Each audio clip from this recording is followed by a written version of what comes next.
Yo, it's your boy Logos, and today I want to react to this new video and YouTube channel that I found titled The Truth About Black Republicans from FD Signifier.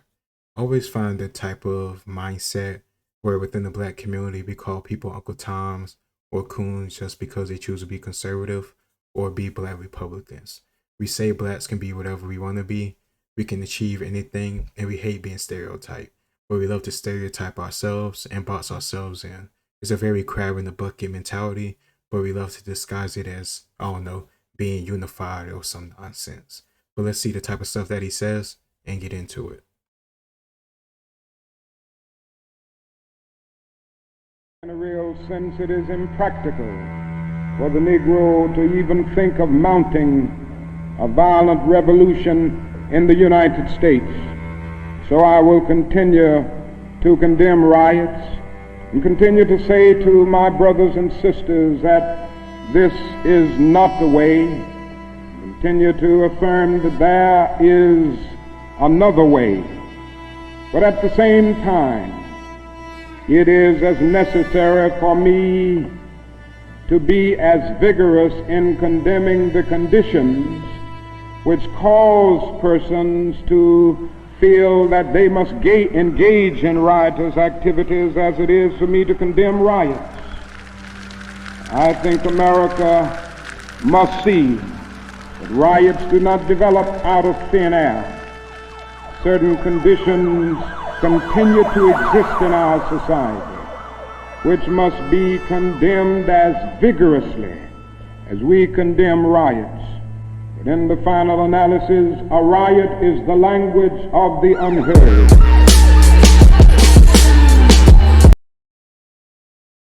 I understand what you're trying to say, but I don't understand the point or the intellect behind destroying your own communities, businesses, and the stuff that you say you want to protect from gentrification. I don't understand how you could complain about gentrification, but then you at the same time aren't trying to build up a business. You're not trying to save your money.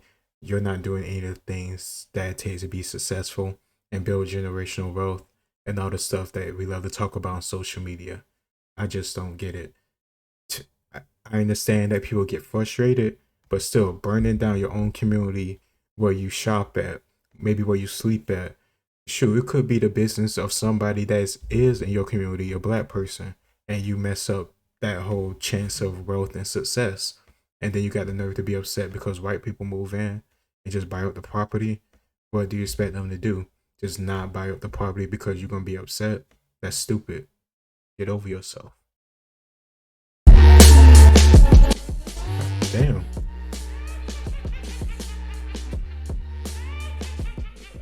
But if Hitler just wanted to make Germany great and have things run well, okay, fine. Problem is that he had dreams outside of Germany. He wanted to globalize. He wanted everybody to be German, everybody to be speaking German, everybody to look a different way. That's not, to me, that's not nationalism. During that first 100 years after slavery, did not have the high crime rate, the murder rate, the graffiti, all the rest of it we associate. None of that was there. The other night I was watching this movie. I'm definitely a fan of Thomas Sowell. If you go on my channel, you can find all my reactions and the stuff I talk about Thomas Sowell. So I'm curious to see if he actually got some, evidence or it's just opinion about his problems with Thomas Sowell or other black Republicans. Movie called Fright Night, Freak Night, or some type of night, but it was about vampires. I don't know if you know vampires are cool people, are they not?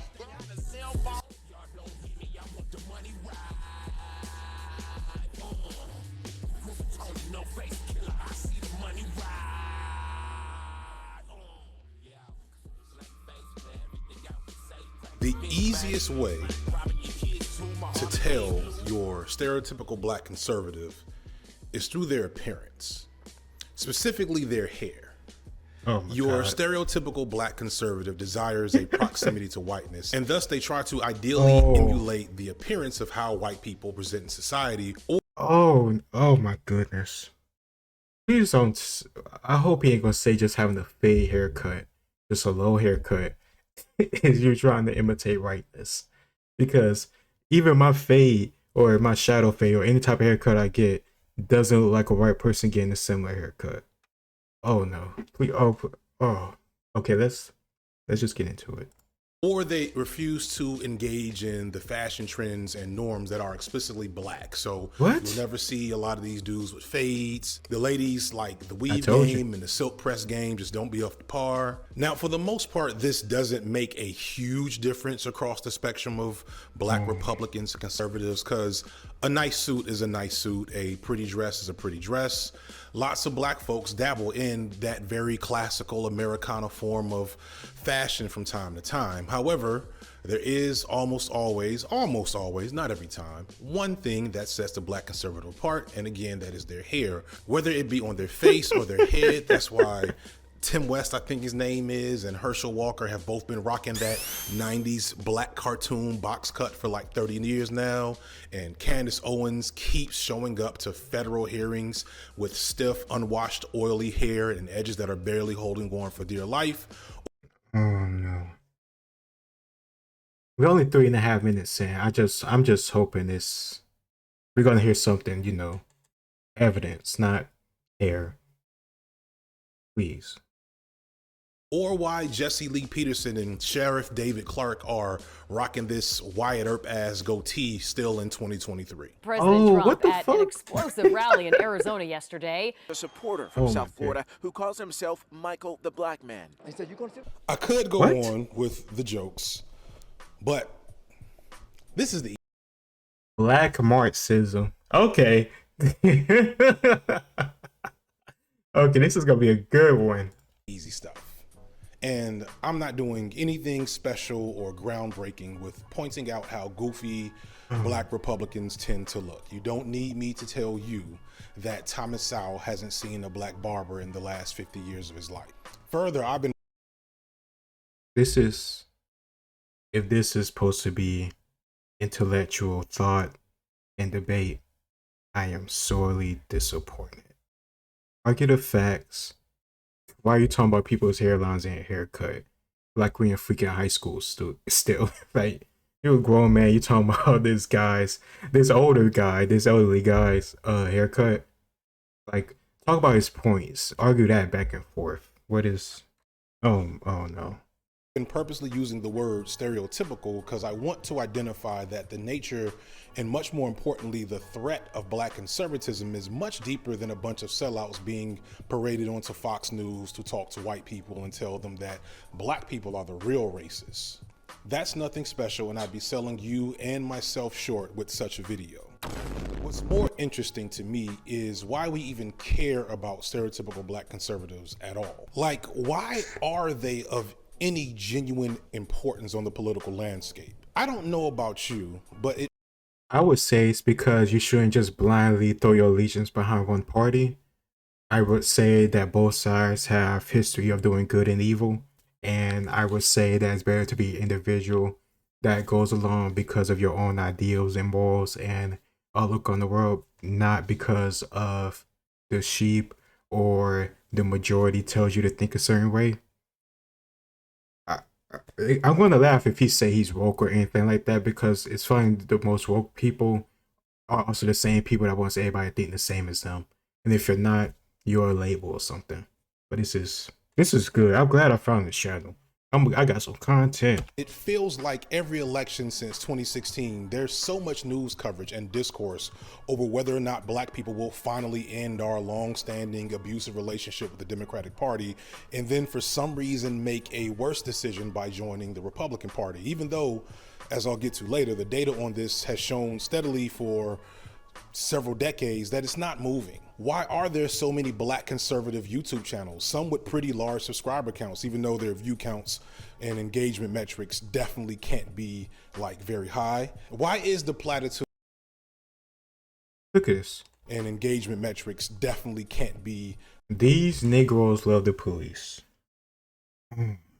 Yes, I have a respect for the non-corrupt police who put their life on the line to stop criminals and crime. Yes, I don't know what's so groundbreaking about that. I don't understand what's so shocking or unbelievable about that, but it's true. It just makes sense. Oh man. like very high? Why is the platitude that black people are socially conservative something that gets bandied about unchecked? And what is at the core of this? Unchecked. That is. We literally have these words like coon and Uncle Tom for like years and years and years. I remember hearing about this nonsense when I was like 15, 20 years ago when I was like middle school, elementary school. So it's not that they don't get any pushback. Literally, fucking Carson, I can't remember his first name, Ben Carson. He was getting called all types of stuff during I think the Obama 2012 election. Like, come on, like I have a memory. And I was still like in high school or something like that then. So supposed social conservatism that somehow should make us more comfortable with the overt racism of the Republican Party. The specter of black conservatism is deeper than you think. It's seen in our religious institutions, in our celebrities, in our so-called school leaders, and even in our beloved icons. And while I have no love for your typical sellout black conservative, what I've come to realize is that the bigger problem with black political power in America is how we fail to recognize how thoroughly misinformed many of us are of our own political history, and how we miss the fact that even Negroes with decent haircuts can still be working against our best interests and have been for generations now. What I'm trying to say is clowning Clandis Owens and both of our uncles named Tom is just not that interesting to me, at least right now. I feel like it's done before, probably better than I can do. Links in the description. So instead, I collected together an all-star cast of black political actors and thinkers, and instead of hitting the easy targets, we're gonna go a more dangerous route, like a little scared actually, a little scared, but you know, no guts, no glory. So the function of the black conservative is to say that, quote unquote, the reason why black people are this way is because they're culturally defective. One of the reasons I asked them was, okay, let me ask you a question. If you're the same conservative who's saying that, oh, the contemporary African who's coming to America is doing so well, it can't be racism, even though he has more education than 66% of whites. If it's not him being African. How do you get that 66% more education? Did he get that when he was in Africa, or did he get that come to America? Because if he got the education come to America and he immigrated here and probably came up in poverty, did he not take advantage of an opportunity that the same black Americans that live here don't take advantage of? Let's see. African, then where did black people in America get this culture? Because they didn't get it from Africa. Who gave them this culture? What developed this culture? Where did this culture come from?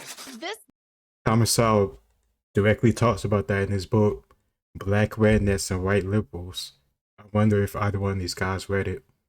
This idea that there was a Bernie bro, that there was something, annoying and white and bro-ish about leftism is literally the propaganda that they wanted us to swallow and was so effective on so many people.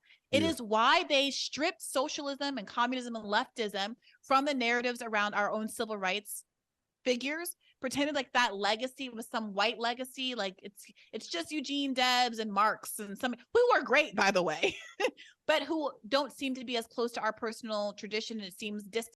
I don't care if they were black, white, Spanish, or polka dot. I'm not going along with your Marxism or your anarchism. Like, come on, man, really? If the world goes to shit and society just collapsed, do you really expect any of these people who talk like this to be the ones on the front line and just, the killers or whatever? You know how they talk about a civil war? Do you think this FD signifier guy gonna be on the front lines of a civil war, fighting against the racist conservatives that he talks about? No, he ain't gonna do shit. The people who go run the civil war in this country are the conservatives because they have guns. Most of them have military experience. And most of the special forces and, combat veterans are conservative too. It has nothing to do with racism. They just chose to go into the military service because of family tradition, patriotism, other factors. Shoot, some people came over to this country and they entered the military to become a citizen. There's multiple different things. In colonial or something like that. Right. And why the media knew it was effective to associate Bernie Sanders in 2016 and to an extent in 2020 with whiteness, with implicitly racism, even though one of the most anti-black figures in American history was the alternative on the ticket. It really speaks to the effectiveness of this strategy. Black and brown people are everywhere. Mm-hmm. But we're now at a point in human history where more than ever before, the problems of the world can be put in front of us for discussion, but it's the framing of those discussions that has become more sophisticated, nuanced, more of a challenge. So the point being, people could grow. I wonder where he's a college professor of. If it sounds like gender studies, I would just laugh because that's a bullshit fucking doctorate degree.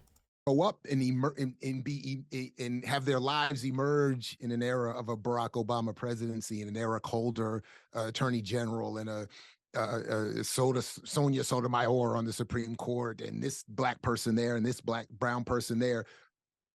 And yet the framing and the messaging that they're getting is, if you are proud of yourself in a way that challenges society, if you are anti-capitalist, if you are connecting yourself to those radical movements of the past, then you've gone astray. So nowadays it's more complicated, is my point, is what I'm saying. Because they've co-opted the aesthetics to use for the exact same fundamental end. So I want to start by doing some quick definitions to hopefully dispel a lot of confusion going forward. I know to some people watching this, I'm already talking crazy because I'm talking about political ideologies that don't immediately fit within the liberal, Democrat, conservative, Republican binary that we think is the only thing that exists in this country. So I want to make sure it's really clear up front the difference between a Republican or a conservative, a liberal and a Democrat, and a leftist, or in my case, socialist. But I have two like standard questions I'm asking everybody. The first question is, are you a Democrat? No, I've never been a member of the Democratic Party in my life. I am not. I think, like most people, there was a time when I would have identified as a liberal, but that's largely because I didn't know what the alternatives were. Yeah, don't call. I'm not a Democrat. I used to be one, but that was when I was like under the age of 18. I ain't know any better. Now I'm just an independent because I have opinions or views on both sides that I agree with. So I got some conservatism, I got some liberal stuff, but I ain't no leftist, so I ain't no hardcore one or the other. I don't think that type of thinking works. Call me a Democrat either. Somebody called me a Democrat the other day, and I was like, that's the N word to me. Like that's just like I don't do all this to just be called a liberal. Like y'all gotta at least get the terminology right. The simplified image of the American political spectrum is that you have the Democrats on the left and the Republicans on the right. Joe Biden and Barack and Stacey and Pete on the good side and loving black people and gay people and maybe some health care, but no guns. And then you have Trump and all the really crazy folks on this side who are basically trying to burn books and kill trans kids and eat poor people. What if I told you that this depiction is only maybe half accurate? So you know how conservatives often accuse liberals of not really caring about black people, immigrants, or the LGBTQ community, and just using these affinity groups as a vector to maintain power for the wealthy elite? No lies told. They're right. Except, of course, if they say after that, like, we need to become Republicans instead, because that's crazy. But Ain't gonna happen. Understand the first part of that conversation is correct. Liberals and Democrats do not care about the marginalized outside of how maintaining the veneer of caring tends to lend them power for their political projects, which above all else seek to serve capitalism. You had me until you said seek to serve capitalism. Like, I think I said it before, but I'll say it again. Just because somebody is liberal and they say they care about minorities or this, that, and the other doesn't mean necessarily true. There is a different type of racism called, like, pity racism, where they be like, oh, you poor black person, I know you can't do this, like that type of thinking. And I don't like that shit any more than I like a fucking KKK member. I just want to be, left alone to my own devices and make this life the best I can. Republicans, on the other hand, especially today, basically just want to murder most of us, so they're not. Oh, this is some. Oh. Okay. Not better, but at least they're honest and predictable, and we have a useful frame of analysis for understanding their bullshit. While smiling in our face, liberals and Democrats support white supremacist, capitalist, imperialist projects in America and worldwide, just with a rainbow Black Lives Matter flag on the side of the tank or the bomb. They pay lip service to our issues and wear a kente cloth and beg for our support, but they still will only offer a modicum of what they promise and never change things at their core. They're either too weak, too incompetent to ever really do anything. I don't think they're too weak or too incompetent. They just don't want to. It doesn't serve their best interest to change anything. If they can keep saying year after year or every election cycle it's because of the Republicans' fault, or if the Republicans can say every cycle it's the Democrats' fault, why you can't get the stuff that you want, or why you can't get lower taxes, or why you have to pay more money for something that you don't want to pay for, they can just blame it on the other side. They don't have to fix it, because if they try to fix it, that takes the risk of fucking it up even worse. And then when you mess it up even worse, your ass definitely gonna get kicked out of office. So it's a mix of things. Part of it is just corruption. They make money on the side from corporations, military industrial complex, media corporations, so on and so on. But it's also just protecting their jobs and their seats, because if they do try to fix something and it doesn't work out, they're probably gonna lose their position of power. They may not be exactly the same, but the results are not all that different. At 7 o'clock this evening, Eastern Time, air and naval forces of the United States launched a series of strikes against the headquarters, terrorist facilities, and military assets that support Muammar Gaddafi's subversive activity. On my order. Good afternoon. The United States military has begun strikes against outside terrorist military installations of the Taliban regime. And I want to be clear, Republicans and Democrats are not the same. But the results, especially for those at the bottom, do not look all that different, which is why it's very hard to get people in the hood and people in poor communities to vote, because from their perspective, hardly anything changes. And here's where we get to the important part, the philosophy of being a leftist or ostensibly a socialist. And here I'm using the word socialism, and all the real leftists are going to get super mad at me because, you know, we're also still a bunch of assholes, but at least we have the spirit right. The left describes many political... Yeah, the spirit right of tens of millions of deaths in fucking Russia, China, Vietnam, and all throughout the world. He had a good, beautiful spirit. Ideologies apart from socialism, such as anarchism, communism, syndicalism, etc. But again, for brevity, I'm going to use socialism because I think that's the most well-known school of thought for that political ideology, and it's one that's going to be most pertinent to things I'm going to bring up a little later. The key difference between these three political ideologies is that both the Republicans and the Democrats are at their core capitalists, and above all else serve capitalism greatly because they are owned and funded by mega corporations like, I don't know, Koch Industries, Monsanto, a multitude of pharmaceutical companies, media companies, energy companies, etc. What he's saying right now is true, but my whole issue with we need to be socialists or Marxists and all this other nonsense, as if we don't have history of the blatant proof of all the deaths and starvation and suffering that was caused by socialism. In my opinion, there isn't no one system fits all or one fits all thing for government or for human civilization. You need to always stamp out and read out corruption no matter what system you have. It could be capitalism, it could be freaking ridiculous as Marxism, or it could be anything else you choose from. If you have corrupt people, they're going to exploit the system that you have. I don't understand how living it and seeing crony capitalism is an example of how all capitalism is bad. It just sounds like I don't know, emotional nonsense to me. Conversely, being a leftist starts with being anti-capitalist and believing that capitalism is a key factor in most forms of human suffering. So where there isn't capitalism, there isn't human suffering. Like, when did capitalism, I don't know the exact date, when did capitalism just come to be? Like, you know what I mean? When was it like first established? Because human suffering has been happening on this planet since the beginning of time. Wars, disease, death, famine, all types of suffering and pestilence. Nothing to do with capitalism. So it's just funny when people try to put this boogeyman on one thing and say if we just took out this system, or if this person got in power, if I got in power, if this system was in control, everything would be much better than we have now. But you have no basis or no evidence to actually make us believe that we're just supposed to trust you with our lives and future and families because you're angry about this current system that you live under that you say you understand.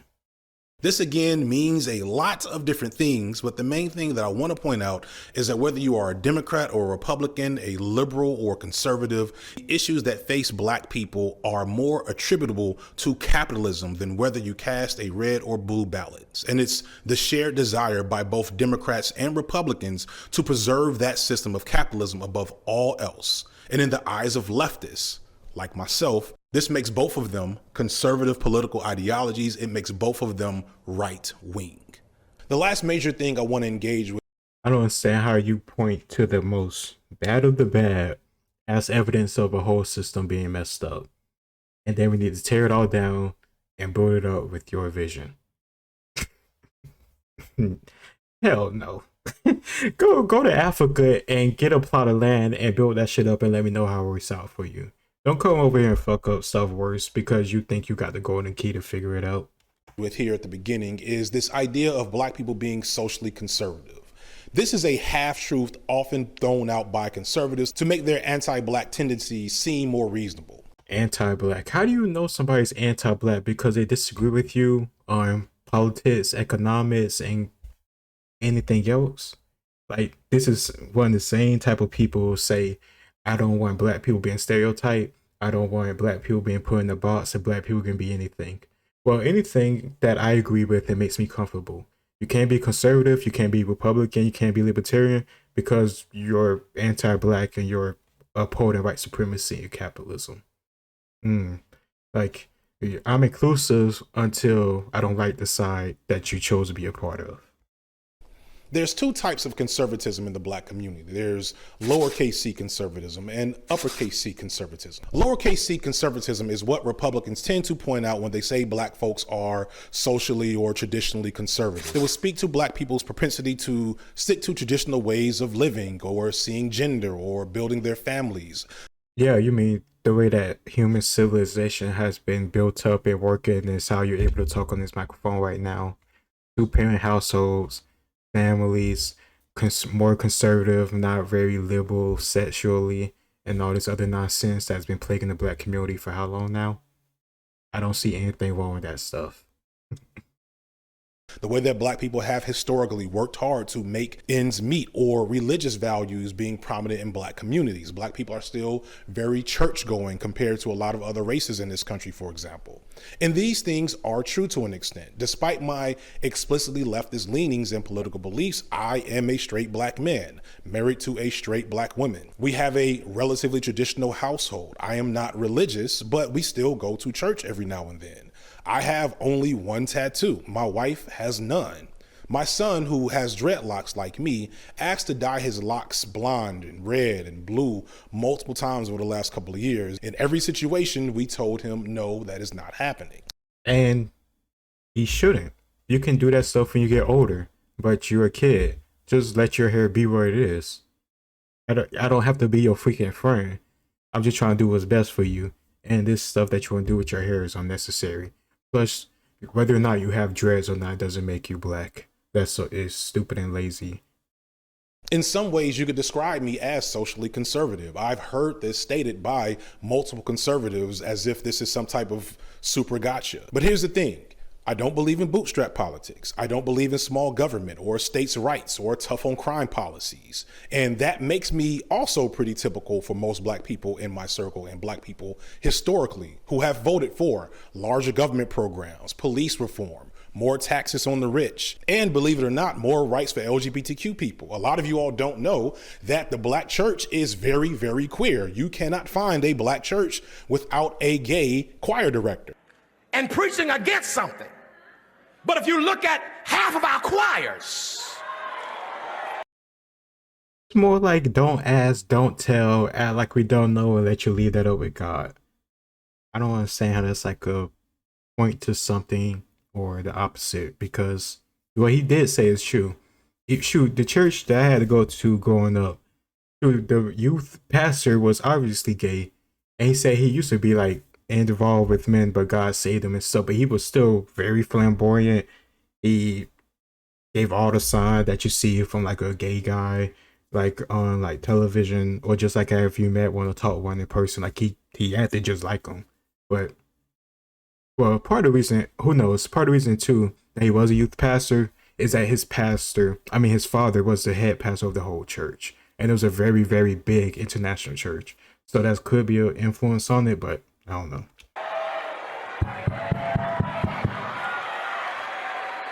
And a great number of our artists that we call abominations, that we call demons, we demonize and dehumanize the same people that we use, and we don't say nothing about the gay choir director because he's good for business. As long as the choir sound good, I ain't saying nothing about his sexuality. Here's my point. We pick and choose the scriptures that we want to use to beat folk up with, rather than look at our own lives. Let me tell you something. Funny he chose that clip with the pastor talking about accountability, but this video talk about him being a leftist. He want more government programs. He want more government input, and he doesn't believe in bootstrap type stuff. He wants people to come in and swoop in and save people and give them, it seemed like, incentives and programs and stuff over and over and over again. And we've seen with welfare, and we've seen with other programs in Black community that was still stagnant. But is that the fault of the people who keep doing the same bad choices, like having multiple children before marriage, not learning the skill, the negative attitude of education and acting right? I wonder if you're going to touch on that. Are you acting right just because you can have a conversation and that nonsense we have going on in the Black community, or not? If God wanted to judge America, he wouldn't need the Supreme Court system. If he wanted to judge America because of sin, he would judge me in '88 at the Freaknik in Atlanta. Y'all ain't saying nothing to me. Within community, Black folks recognize that the economic and social policies of uppercase C conservatism, aka Republican policies, are intrinsically harmful to us. We remember the welfare queen speech. We remember stop and frisk. We saw Herschel Walker literally shucking and jiving for white people for their votes. We may be socially conservative, but we are not f***ing. And we had Joe Biden say, if you don't vote for me, you're not Black. But people still say vote for him because he's better than Trump. Stop it. Stupid. Black social conservatism isn't just because we love the American way so much. It's a survival strategy. For Black people, being progressive or standing out or challenging social norms in the system is essentially a good way to get killed. Both of these choices suck, but for most Black people, it's an obvious choice. The purpose of Black conservatism is to ensure to the right flank of capital, the conservative flank of capital, and the American body politic that capitalism fails Black people because Black people are culturally or biologically defective. In other words, the goal of conservatism is to disabuse the notion that Black people, like liberals, act like Black people need help. Conservatives state that Black people need no help. What I'm saying is that capitalism is a system that requires surplus redundant labor. What does that mean? It's a fancy word to say is that capitalism always requires a certain percentage of the population to be unemployed. It's the natural rate of unemployment, as was called by Milton Friedman, who was the father of neoliberalism and a right winger. And that in that reality. Okay, he said that capitalism always requires some people be unemployed. I don't understand how that would be fit so better under Marxism or socialism, because no matter how much you work, how much you put in, everybody gets the same. I can say, at least for myself and the people I know, I'm not going to be happy if I'm working my ass off and some fuck next to me doesn't want to work as hard, but he still get the same amount of stuff as me. That's just not right. I don't get what you say, and I'm not going for that. Because we live in a racialized society, a disproportionate percentage of that number is going to be Black, because it would be ineffective to have a society in which the majority of the poor overall proportionally would be white, even though whites are the large majority of the economically disaffected. But if you had the same percentage of whites, which is 19% of Blacks live below the poverty line. If you had that high percentage of whites living below the poverty line, it can cause a certain political and economic instability that would be difficult for capitalism to function. So as a result, because Black people have always been economically otherized, going back to not only the 20th century, but even up until today, and disproportionately suffer from things like deindustrialization, poverty, going into which facilitates mass incarceration, so on and so forth. They're logical. It's easy to like draw a line to it from that. Yeah. Thomas Sowell can say, yeah, it was Irish people's culture that black people picked up while slaves. And no amount of Herschel Walker stammering on stage and Candace Owens having MAGA hat rallies is going to suddenly trick us into thinking that the Republican Party is somehow a viable place for our political project. That said, I again want to remind everybody that this is not an endorsement of Democrats, because Democrats are also conservatives, but in the framework of how this discussion tends to go, I want to make sure I clear up these falsehoods about black people being socially conservative, because we are not. And I do this because I find it frustratingly stupid, as I mentioned earlier, that every election cycle, at least since 2016, we have had this narrative about whether or not black people, especially black men, are going to abandon the Democratic Party to die with the Republican Party. It's a narrative. I don't see Ben Carson Lynch. I don't see any of these. I don't see Thomas Sowell dead. He's been doing interviews with white people, debating against white people like this guy for like decades. I did a reaction video to that like a month ago. So this sounds like more, I don't know what fear mongering. That's what it's supposed to be. How could you be on that side? They'll lynch you, kill you, and do all this other stuff and put you into a mental enslavement. Come over here with us and you'll be free and woke and you'll be in touch with your ancestors. Deeply steeped in this country's tradition of anti-black male rhetoric. This past election was a perfectly executed psyop as what I call entertainment news media outlets, meaning that their job is not so much to inform, but to entertain with information, kept filling up their airtime with story pieces and panels talking specifically about how black men were moving over to the Republican Party. Black Republicans on Fox News are more than happy to spread this nonsense along with aspiring token grifters like Vernon Jones. And I'm part of a large and growing segment of the black community who are independent thinkers, and we believe that Donald Trump is the president that America needs to lead us forward. The black manosphere, which is mostly a black conservative space, definitely parroted this nonsense as well. But it was also on more moderate, and even those hard air quotes here, black-oriented media outlets that are with Democrats and liberals that said the same thing. Even Stacey Abrams herself fell into this talking point. So I want to actually dispel some misinformation. There are some polls with black men versus black women, and across the board, black men tend to be more conservative than black women. It is always true. And everyone kept repeating. Is it just a black man thing, or is it just a male thing that men are actually more conservative than women? I don't know. Maybe if we look at stuff outside of just, black people and race, we can actually see causes and commonalities besides making everything a race issue. It seemed a very oversimplified way of thinking to me. This same thing, that black men were going to ruin the Democratic efforts in the midterms because we hated black women, and obviously we're all on that Kanye West grind, right? No, Abrams in fact provides a perfect example of how this wasn't true. But what we have to remember is that black voters tend to be treated as turnout voters. So you only ask who they're going to vote for, but not if they're going to vote. I believe that you approach the conversation with every marginalized, disadvantaged, or under-resourced community by treating them as a persuasion voter. It's not just about persuading a population of, please change your ideology to vote with me, which is what persuasion usually refers to.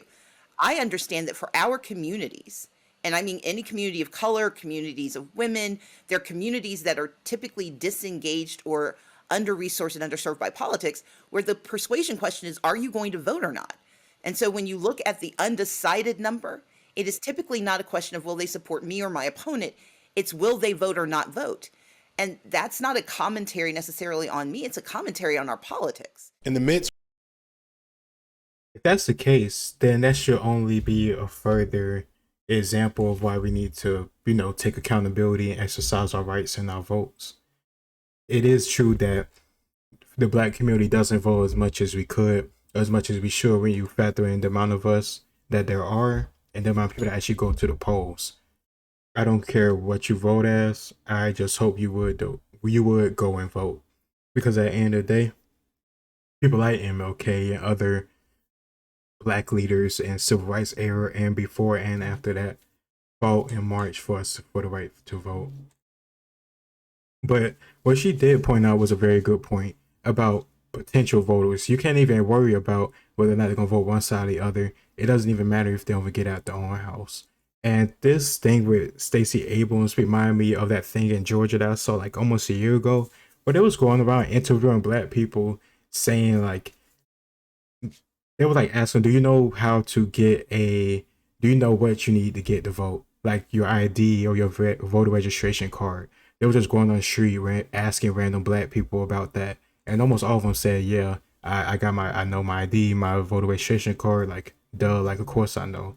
And the stuff was relevant because in Georgia, they was putting out this narrative that blacks and minorities were getting discriminated against and this, that, and the other. Term elections, the exit polling data showed that Abrams had a higher percentage of black male voters than the average Democratic candidate in the entire country. The reality is that black male voters are like most male voters in that they are some percentage more conservative than their female counterparts. But when you look at the data, black male voters are much more, almost double the level of Democratic voters than their white, Asian, or Latino counterparts. We are the most progressive voting bloc among men in the country, yet every election cycle, somehow we become the focus of why the Democratic Party may or may not lose. Because it's a swing vote. Like, I don't understand. Like, it's no different than how they talk about the state of Ohio in the election. Well, Ohio, Florida, California, well, not California, you know where the fuck they're gonna go. But you know, Ohio will go Republican or Democrat. Like, it's just like about swing voters. And I don't have this exact statistics in front of me, but if more and more black men are being more conservative each year and voting more conservative, I mean, unless the statistics are wrong and they're putting out a false title and narrative and the actual numbers are going down, I really don't care or have a problem with that. At the end of the day, people got to decide whether or not they want to vote for themselves, not because of how people are going to say or treat them, but they just want to think for themselves. And this is stupid because if you look at the exit poll data and voting data over the last 40 to 50 years, you see that black Republican voting has never been much more than 10%, with black men voting between 10 and 15% for Republicans and black women around 6%. This is a fake news story, like so much of our political reality for black people. And even Stacey Abrams, who I shaded earlier, I was lying. In fact, it was a smear campaign against Stacey Abrams to make it seem like she was trying to identify black male voters as being low information voters or whatever the story was. Because if you actually go back and listen to what she said, she's just basically saying, black men, please vote for me. The media narrative really wants there to be some type of wave and increase in black Republicans, and that just isn't happening, and it never will happen because Republicans are f***ing racist. Since basically the 70s under candidates such as Barry Goldwater and Richard Nixon, after the Southern strategy, which basically solidified overt and covert racism as explicit elements of the Republican platform, whether it was Nixon being against civil rights or Reagan in his welfare speech 20 years later, or Bush 1 and 2 with their tough on crime rhetoric. I don't have a problem with people being tough on crime and tough on criminals. If you commit a crime, you should get a just sentence for it and you should serve that time. I don't care if you're black, white, or whatever. I'm not going to let a criminal in my neighborhood just stick around because he's black. That's fucking stupid. Or Trump with his basically everything. This has not changed. Like, again, if we just want to talk about electoralism, which I don't want to and won't do much past this point, the issue with the Democratic Party isn't black voters, it's white voters. And in that, I also mean Latino voters. Looking at you, Florida. In every way that we might perceive black people as being socially conservative, that behavior is mostly just reflective of popular American culture right now. On the flip side, black people have always been collective in nature if you actually pay attention to what we do. Black folks have always organized in ways that are much closer to how you might imagine socialist collective action. Black folks have always shared resources, created informal economies for collective needs. Black folks will have rent parties to keep people in their homes. Every black community had a candy lady or someone selling plates or a person that will watch your kids for the low. For the longest, black people have been more concerned with getting by than amassing wealth and capital. But for some reason, we think this somehow makes us conservative. People are taking the fact that black folks are just trying to mind their business and stay alive and not stand out as this endorsement in the greater American project, when it's not. Conserving things as the way they are in this country has never been our intention. We're just trying not to get killed. people are going to make what I subjectively believe are miscalculations about who can satisfy the deficits that they're experiencing with the Democratic Party with their current political coalition. The way you get them to channel that, I think, sincere frustration that the Democratic Party hasn't done enough for intergroup, instead of running to Trump, instead of running to the right, instead of finding comfort in the rhetoric of some Black conservatives, is to have I'm sorry, structural analysis. I know that's so annoying and cringy when like leftists are like, oh, why haven't you read your books? But you have to understand, let me put it differently. You have to understand the extent to which the system is rigged, by whom and why. And without having an understanding that regardless of what the party is, regardless if it's D, I, or R, you're going to have the same kind of political outcomes as long as corporations and business interests are invested in lobbying, buying off politicians, by capturing our regulatory system and administrative state, writing the rules in their favor, rigging the legal system so that it's impossible for claimants to win justice when they've been wronged by torts like the derailment in East Palestine, Ohio. As if you don't have that thinking, you're going to end up like a Kanye West. What's really happening? I'm gonna pause right there because it's just about halfway in the video.